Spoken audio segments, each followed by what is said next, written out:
This is KLLG LP 97.9, Willits, California. This is a special Town Hall Candidates Forum where the candidates for City Council and then candidates for supervisor positions are interviewed in a town hall setting at the Willits Community Center, October 4th, 2018. This program's about 40 minutes long.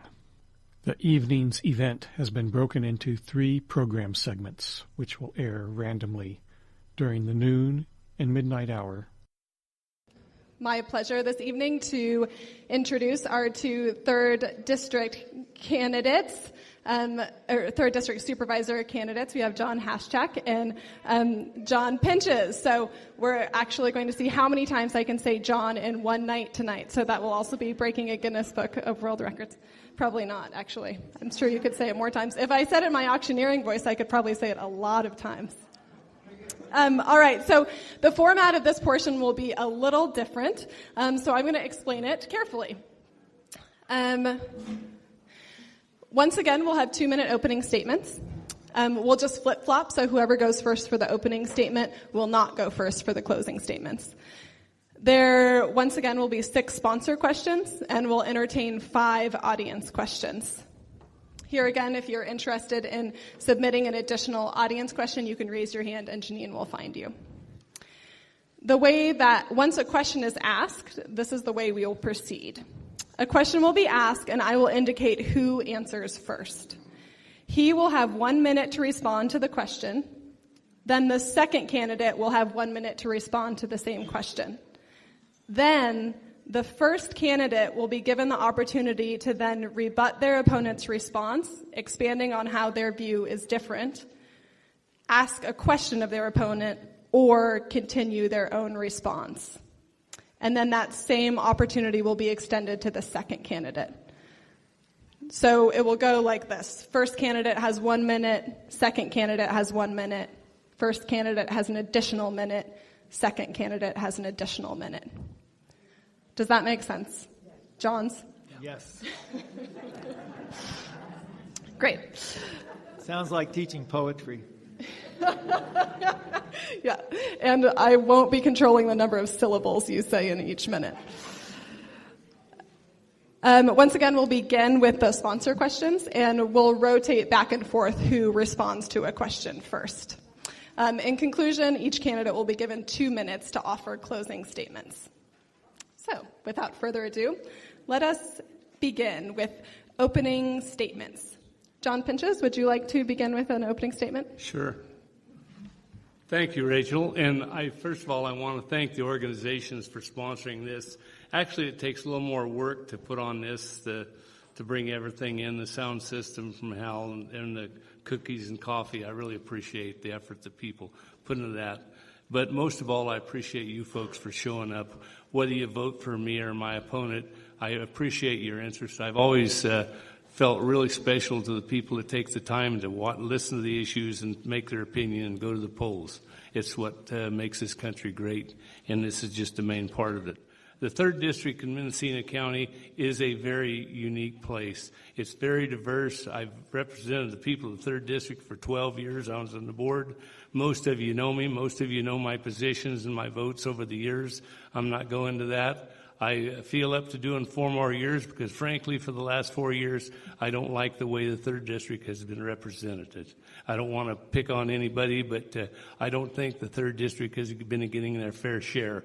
Think about this, ladies and gentlemen. On a $300 million budget, that means the 3rd District should be getting $60 million worth of services someplace. Show me where it's at. I can't show you it. I can't see it in our roads. I can't see it in our services. That's just in county government. So I'm going to bring some projects and some things home to the 3rd District that I was able to do on the board. I drive around. We got a bridge going on out here going up to Pine Mountain. That was a project I initiated years ago. We got other projects. The money that's being spent right now on the going up the Sherwood Road, that was part of the Willits bypass funding. It's part of the relinquish agreement for the city of Willits. I was very instrumental in getting that project going. It's my first part of my plan to get Sherwood Road upgraded in case of fire safety. You know, just the other day there was a fire or a wreck on 101, and the cars going north were diverted up over the Sherwood Road. I'm going to have to cut you off there, John. Okay. Don't worry, there'll be plenty more time through the course of the Looking evening. forward to your questions. Thank you, John. And John Haschak. All right, thank you. I, too, would like to thank everyone involved in getting this going. I've been involved lately with creating the forum for the school board candidates, and I'm starting to really understand how much is behind making one of these forums work. And thank you all for coming out. I'm John Haschak. I'm running for 3rd District Supervisor after living in Willits since 1969. I've been teaching in the public schools for the last 29 years, and I've been involved in the California Teachers Association at all levels up to being the budget chair of the state teachers union budget of $200 million. And so I've got that experience, and lately I've seen the need for representation in the 3rd District, so I decided to come home and just and run for this seat, because I feel like we need a supervisor who's going to be, have the energy, the passion, and the vision to lead this 3rd District forward. We're in a time of real transition, and we have economic issues that we really need to deal with. We've got emergency preparedness that we need to deal with, and we've got governance, where I think some of the things in the governance level, we need to be focusing on transparency, we need to be focusing on outreach, we need to be working with people and listening to them. And so those are the reasons why I think that I'm the best candidate. I'm John Haschak. You can go to my website, haschakforsupervisor.org. I've got my platform statement there. I've also, in the back, I've got my platform statement where you can see where I stand on all the issues if you're not clear after tonight. So I thank you, and thank you for coming out this evening. Thank you. And as before, we'll applaud, or you're welcome to applaud for opening and closing statements, but we'll ask that you hold your applause for the questions so that we can move through them in a timely manner. This first question will go to John Haschak. What are or both of you will answer it, but you'll begin the question, John. What are your top priorities that you hope to accomplish during your term in office? We have 1 minute, right? Yes. Okay, so like I just said, we need to focus on our economy. We need to get broadband. We need to get a living wage for people. When we're talking about people who are homeless, let's get a living wage to all of our county employees. And we need to get career and technical education. We're in a time of this transition. We need to diversify our economy, and the only way we're going to do it is to get our people trained in new ways of making money. Also, we need to promote what we do, well so far, and we need to promote tourism. We need, like Larry was just talking about, the Great Redwood Trail. We need to be promoting that. We need to be promoting Canada tourism. We need to do those things. We also need emergency preparedness. We need second access route out of brook trails, but we need to do other things for fire preparedness and alert systems, and we need to get our governance in order. So those are the 3 main areas. Thank you. And John Pinches. Thank you. My first priority is being your supervisor. It has been when I served for 12 years, and it will continue for the next 4 years. Number 1 priority is to represent the people of the 3rd District.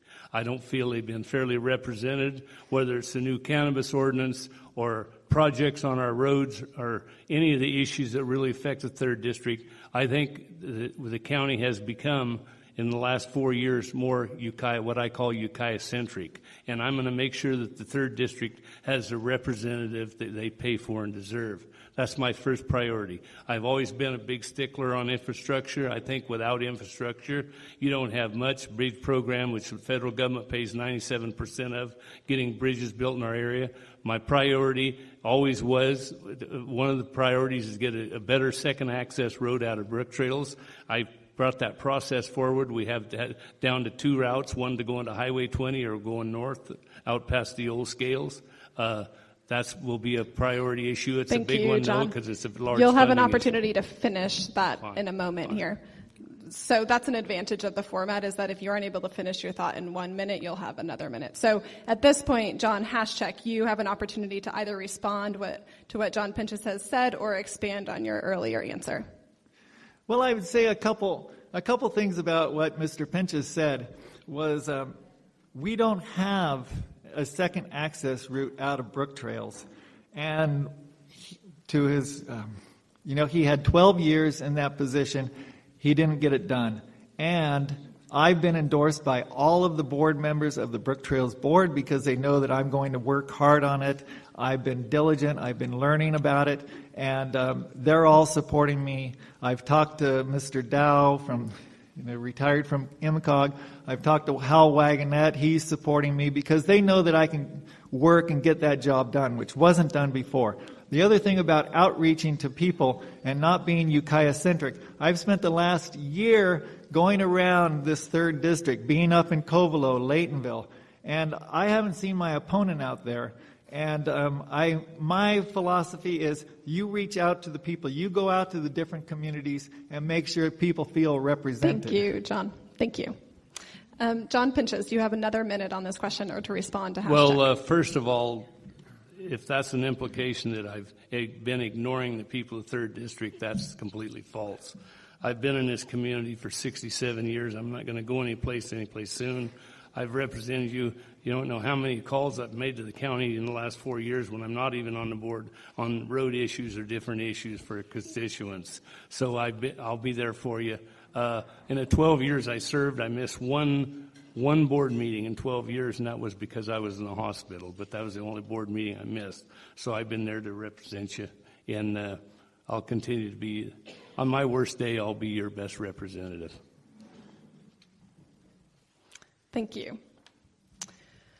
How's that format feel? Fine. Okay. Fine. Great. You got one question to get used to. I want more time. This is the second question, and John Pinchas, you'll be the first to respond to this question. The supervisor's 40% pay raise and the county CEO's yearly pay increase are not commensurate with the raises received by other county workers. Would you be willing to adjust the supervisor's salaries and the CEO's pay increase to be in step with raises received by other county workers? Well, first of all, I'll agree with the CI union on one point that they brought up with the other day, was that they should have completed the classification study and compensation study before they give any more raises out. But, of course, it was a unanimous vote by the Board of Supervisors to give the CEO rate increase. I don't think I would have voted yes on that because I think that the compensation rate for upper-end county employees is pretty darn good. I do support the salary increase for the Board of Supervisors because especially in a district as large as the 3rd District is, when I was on the board before, the salary varied sometimes never even really paid for my gasoline to travel around because not only was I in Ukiah pretty much every day during the week, but I had to go to Covelo or Laytonville or someplace in the district to evening meetings or just to meet a few people. It's more than a full-time job, ladies and gentlemen. I tell you, I've been there for 12 years. I know what it entails. There's a lot of phone calls till late in the evenings. Thank and it's you, just, John. there's a lot to deal with. Thank you. John Haschek, your chance to respond to this question. Yeah, that pay raise that the supervisors gave themselves was just every time I talk to a county employee, they say it's a slap in the face. And when the supervisors, going back to 2007, asked the county employees to give up 12.5%, and they did. And then it was reduced to 10% to 6 months later. They went along with that. And the supervisors took that decrease too. But then a lot of those people haven't gotten back to that point where they were in 2007. And so they're just getting back to that point. They just said at the Board of Supervisors meeting the other day that 80% are still haven't gotten up to where they should be, and yet the supervisors went ahead and gave themselves a 40% raise before anyone else. You know, leaders eat last. That's the way my philosophy will be. John. I will not take it. Thank you. John Pinchas, you now have an opportunity to continue your response. First of all, it's state law that said supervisors are set their own compensation, not the people. That's state law. So the board of supervisors didn't really have that. That's their part of their job. State law, they have to do that. As far as compensation for upper end county employees, I think it's pretty good. You know, not only have the salary increases, but you have the step increases. That's a 5-step process. You have the classification increases. There's a lot more ways. But the benefit package for Mendocino County employees is tremendous. There's probably no agency out there that has a benefit package and pension package that Mendocino County employees have. We have over 1,000 county retirees that the pension fund, that the county supports that pension fund. But it's I think the working for Mendocino County is a lot better job than it was 20 years ago. I was on the board when we had to reduce all the salary employees plus the supervisors by 10%. Thank you, The reason John. we did that, Thank you for that the response. other option was to lay off about 400 people and have them lose John, their job. thank you. John Haschek, your opportunity to respond. I want to see the state law that says that you have to give yourself a 39.7% increase. Show it to me, you know, and then we can have a reasonable conversation. But to say that the employees of the county employees are getting a tremendous, you know, this benefit package and everything is just not based in reality. Because we have this problem of filling the positions for a lot of our county workers. They're going to other counties because they're getting better treatment and they're getting respect and better wages and packages than we are here. And yet the supervisors gave themselves that big raise, and it's not state law. So that's why I'm not taking it. And with that money, we can do scholarships in Willits, Laytonville, and Covelo. Whatever it takes, we're going to do. We're not going to go into that place where you're disrespecting the people who are doing the day-to-day work in this county. Thank you. Next question, and John Haschek, you'll be the first to respond to this question. What is your position on the combined library, museum, and parks department? If you oppose it, what would you propose to do about it now? If you opposed it, what would you propose to do about it now? John. Yes, I'm against that consolidation of the library, museum, and the parks program into this cultural services agency. I spoke out about it at the board of supervisors meeting. I've been talking to those people who are very much involved in the Friends of the Library, the Library Advisory Board, the Museum Board. What we need to do is, I don't think the people got the information about the studies that the Board of Supervisors was supposed to do about it.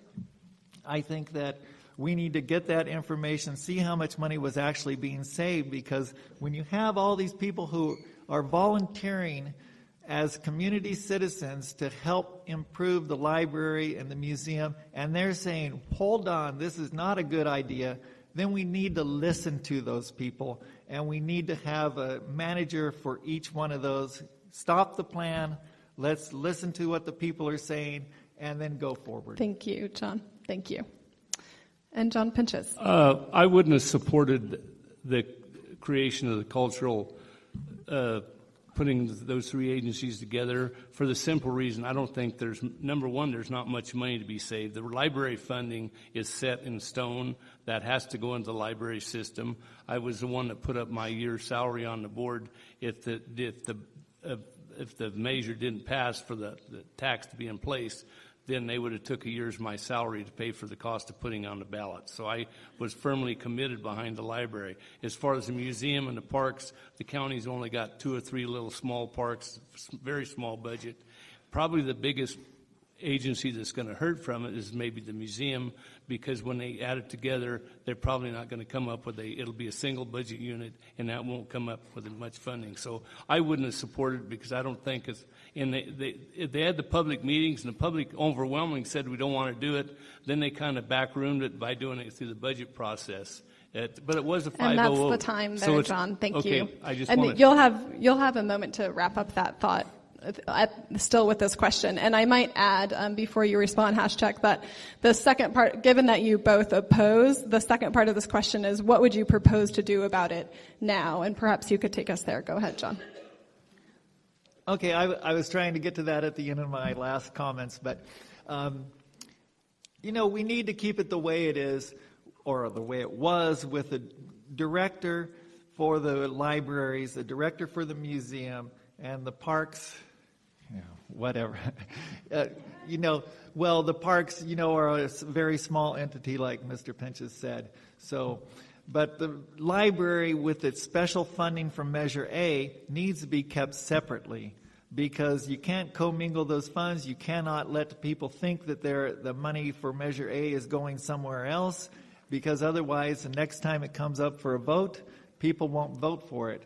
I'm proud to have Mark Comer, who's the chair of the Library Advisory Board, as my treasurer for this campaign.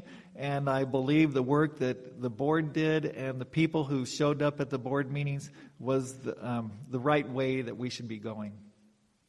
Thank you, John. And Pinches, you have an opportunity to expand here. Well, first of all, the parks never did have a director. It was always part of the General Service Agency, and in the county the last 3 years ago, they done away with the General Service Agency, so the Parks Department resides right now in the CEO's office, and I'm not so sure that's a good thing. But it was a 5-0 vote. All 5 board members voted for this consolidation. It's kind of cast in stone. I'll have the discussion if I got on the board, but I don't think it's hard to turn a 5-0 vote into a 3-2 vote. It's just, especially when you're dealing with the same people that after the first year, if John or I get in there, we're going to have to deal with. So I'm not going to promise you and say that I can change that, because it's pretty well cast in stone. I want to be realistic with you. I'll do what I can, but that one would be tough to change it, because it's kind of like the horses already left the barn. Thank you. Thanks for that response, John. Moving on to our next question. And John Pinches, you'll be the first to respond to this question. Will you enforce Measure V, the ban on intentionally killing trees on county forest land and leaving them standing? Yes or no? If yes, how will you proceed? John Pinches? Well, did you qualify by that by saying county land?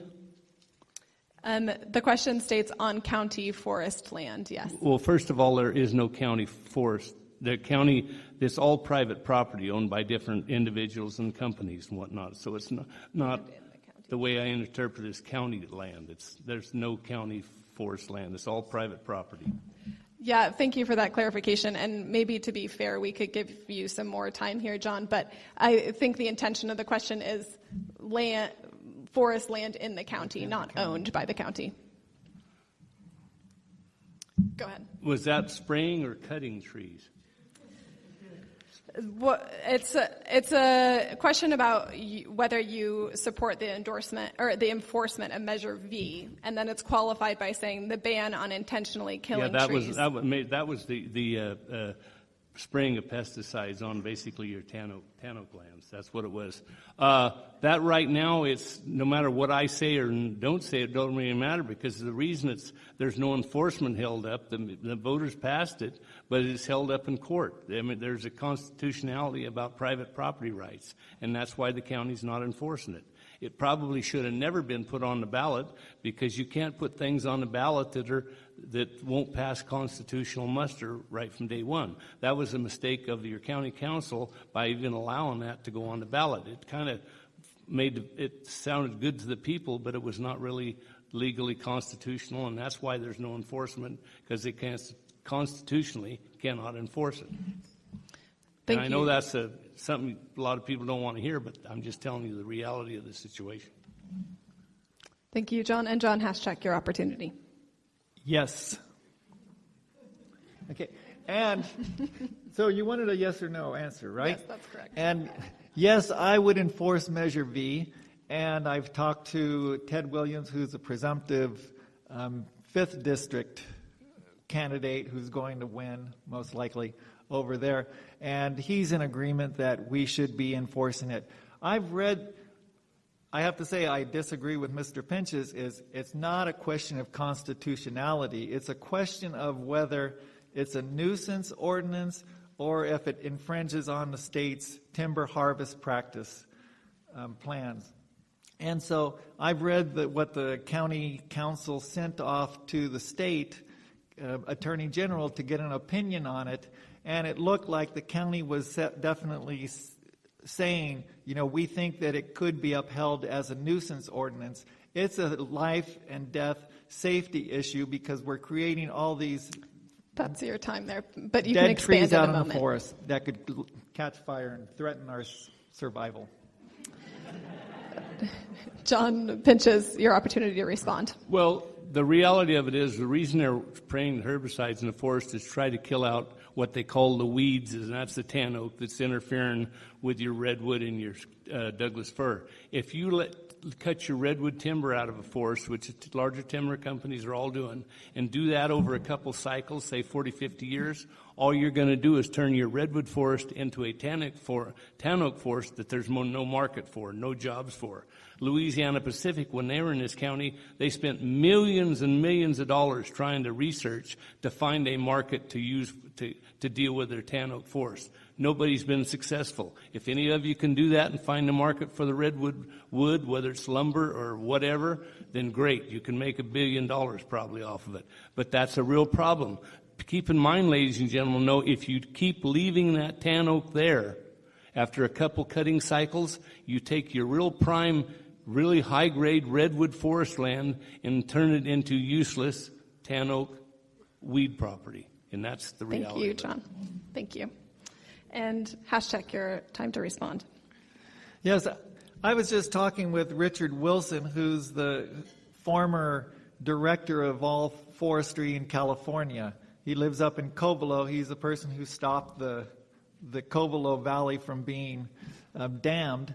And he was saying basically, we're doing the hack and squirt issue is just because the timber companies got greedy and that they're trying to accelerate their ability to make money. And it's just greed. They don't want to wait. It's that give me results for my stockholders right now. And when we're threatening our communities with this fire danger from all these dead trees and throwing all these herbicides into our forest, that's an issue that we need to take seriously. The people voted for it. Let's listen to them. Let's give the people the benefit of the doubt in this case, since the legal opinion is not clear. But thank you, John. Okay. All right, moving on to our next question. Can I rebut that again? No. The simple answer to that question, John, is no. Sorry. Okay. Because you've already had, well, actually you could, and then we could allow hashtag the opportunity as well. Is that what you'd like to do? Well, I just want to educate a little more further on that issue. So let's do another, I just want to communicate with our timekeeper. We'll do another minute for Pinches and another minute then also for you as well, John. About 20 years ago, there was a period of time where there was 3 not pulp mills, but plants that burned wood for electricity generation up in Humboldt County, and they were taking a massive amount of our tan oak out of our forest down here in Mendocino County, and it was working great. We were getting the tan oak, what I call a weed tree, out of our redwood forest and shipping it up to Humboldt County, creating a lot of jobs, and they were generating electric power. Well, since then, all 3 of those electric generating power plants have closed down because they can't compete with hydroelectric power. Basically, this water is supplied from the Columbia River. So they closed down. So that left no market for the tan oak. And that's the reason this tan oak grows really fast. And the companies, whether they're small or large companies, small landowners, That's one of the options they want to do, is what they call the hack and squirt, to kill the trees, to get them thinned down so it don't impede the redwood growth on redwood land. We know That's the a end of the large rebuttal asset time in there, John. Mendocino County is our redwood forest land. Thank you, and we want John. to protect it. I'm going to cut you off there, but thank you for that additional rebuttal. And then John Haschek, you'll have an additional minute as well. Well, it goes back to that difference where I said, yes, I wanted to enforce that Measure V, the hack and squirt issue, because that's what the people voted for, and that's what we need to go with. And my opponent says, I guess, no, that he wouldn't. And my brother's a forester. He works for Gualala Redwoods, and I've heard a lot about these forestry issues, but I do know, and what I do know is that when we're creating these hazards, we already have enough hazards with global warming and the fire danger and all that we've seen. When we're creating this hazard for our communities by hacking and squirting the trees with pesticides, then that needs to stop. And the people wanted it, and the supervisors should be upholding it, unless there's a legal opinion that says, no, you cannot do that, and there is not that. Not yet. Thank you. All right, moving on to the next question. John Haschek, you'll be the first to respond to this question. Should Mendocino County be helping the state meet its greenhouse gas reduction goals? If so, what role can the Board of Supervisors play in meeting these goals? Please be specific. Well, we, in the United States, we backed out of that Paris Agreement for climate change. It was an idiotic decision on the national level. California has put into place lots of things to achieve, to lessen the amount of greenhouse gases, to set goals and striving for, where we are a model for the world in how we're going to save this planet. And California is doing it, and our economy is booming. We need to do the same thing in Mendocino County. We need to set some goals and try to strive for, reduction of fuel consumption, renewable power, and energy efficiency in our buildings. So we can do those things. Let's do them, and let's make Mendocino a model. Oh, I'm sorry.